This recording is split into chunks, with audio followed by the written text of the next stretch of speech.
Milakaw pag-usab si Jesus sa unahan ug nag-ampo sa maog gihapon nga pag-ampo. Pagkahuman mibalik siya sa pag-usab sa iyang mga sumusunod ug naabdan gihapon niya sila nga nangatulog kay katulgon kaayo sila. Ug wala sila masayod kung unsay ilang itubag kaniya. Sa ikatulo nga pagbalik niya kanila, miingon siya, Nangatulog pa ba gihapon kamo ug nagpahulay? Husto na kana. Mauna kini ang panahon nga ako nga anak sa tawo itugyan ngadto sa mga makasasala. Tana, tanawa, anian na ang tawo nga magluib kanako. Samtang nagsulti pa si Jesus, niabot si Judas nga usa sa 12 ka mga apostoles. Uban kaniya ang daghang mga tawo nga nagdala og mga espada ug mga bunal.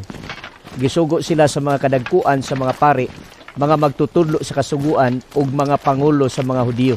Nakigsabot ng daan ang maluibon nga si Judas sa mga mudakop kang Jesus kung unsa ang iyang buhaton nga timailhan. Ang tawo nga akong hagkan mao ang inyong gipangita. Dakpan ninyo siya og dad-ang nga binantayan gyud og maayo.